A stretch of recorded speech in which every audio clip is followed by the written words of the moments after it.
Oke, kita mulai dari judulnya nih. Ilmuwan yang mengajari Newton. Kedengarannya agak provokatif ya kan? Maksudnya, Newton, si jenius yang kita kenal dengan gravitasi dan kalkulus, diajari orang lain.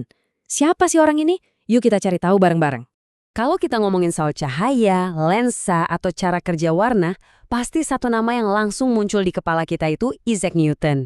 Dia kan yang dianggap sebagai bapak optik modern. Hampir semua buku pelajaran kita ya isinya berdasarkan penelitian dia. Nah, ini nih pertanyaan kuncinya. Gimana kalau cerita yang kita tahu selama ini ternyata belum lengkap? Gimana kalau dasar dari semua karya Newton itu sebenarnya udah diletakkan oleh orang lain ratusan tahun sebelumnya?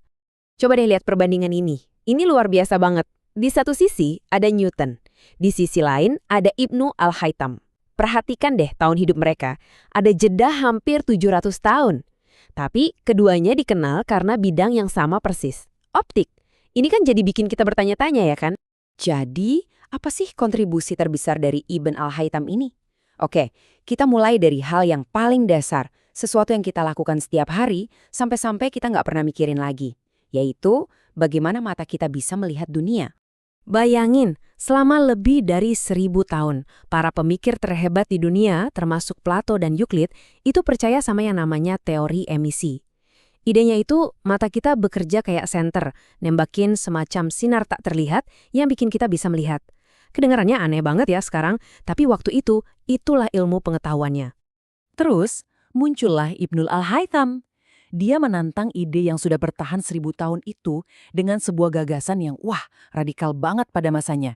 Dan yang paling penting, didukung oleh eksperimen. Kata dia, bukan mata kita yang ngeluarin cahaya. Justru sebaliknya, kita melihat karena cahaya dari sumber lain, kayak matahari, mantul dari benda-benda di sekitar kita dan masuk ke mata kita. Nah, ini poin yang paling penting. Ini bukan cuma perbaikan kecil-kecilan loh. Ini adalah revolusi total dalam pemahaman kita tentang biologi dan fisika.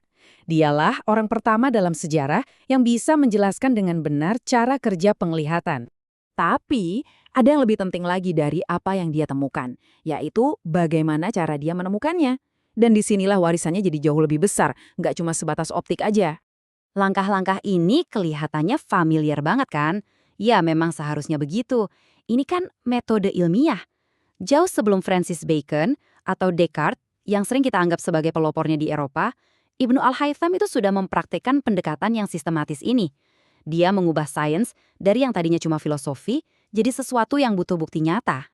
Karena dia sangat menekankan pentingnya data dari eksperimen dan hasil yang bisa diulang, banyak sejarawan sekarang menjulukinya sebagai ilmuwan sejati yang pertama.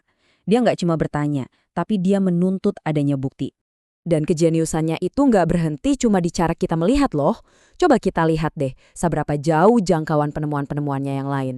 Dia kemudian mengalihkan perhatiannya ke langit. Dengan mempelajari gimana cahaya matahari itu dibiaskan oleh atmosfer, dia berhasil menghitung titik presisi kapan senja berakhir dan fajar dimulai. Jawabannya, saat matahari ada di posisi 19 derajat di bawah cakrawala. Sebuah perhitungan yang akuratnya luar biasa. Dan dari pengamatan yang sama, dia melangkah lebih jauh lagi. Dia mencoba menghitung ketinggian atmosfer bumi.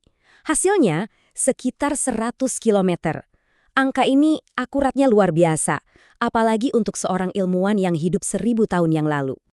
Dan daftarnya masih panjang loh. Dia menulis tentang prinsip tarikan gravitasi ratusan tahun sebelum Newton. Karyanya tentang lensa jadi cikal bakal kaca pembesar pertama di Italia. Dia juga mendeskripsikan prinsip kamera obscura yang jadi nenek moyangnya kamera modern. Bahkan, teorinya tentang persepsi visual itu meletakkan dasar konseptual untuk penemuan film. Gila kan? Oke. Jadi jelas ya, orang ini jenius banget. Tapi, gimana kita bisa tahu kalau karyanya itu beneran sampai ke Newton? Gimana cara kita menyambungkan titik-titik ini melewati rentang waktu 700 tahun? Nah, ini dia jejak pengaruhnya yang sangat jelas.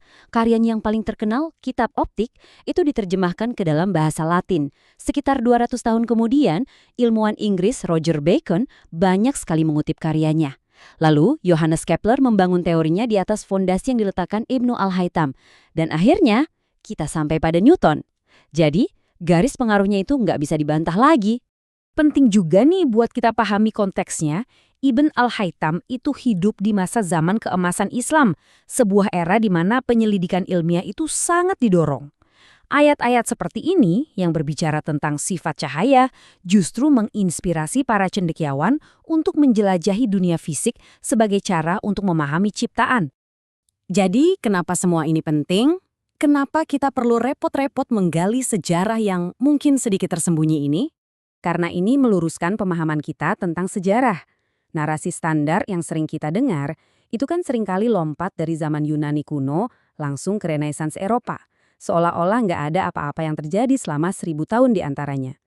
Kisah Ibnu al-Haytham ini menunjukkan kepada kita bahwa kemajuan itu adalah usaha global dengan kontribusi penting yang datang dari seluruh penjuru dunia. Dan ini meninggalkan kita dengan satu pertanyaan terakhir yang cukup menggelitik. Kalau seorang raksasa sekali Ibnu al-Haytham saja bisa begitu lama terlupakan, siapa lagi ya yang sudah kita lupakan? Pahlawan-pahlawan tanpa tanda jasa apa lagi yang ceritanya masih menunggu untuk diungkap?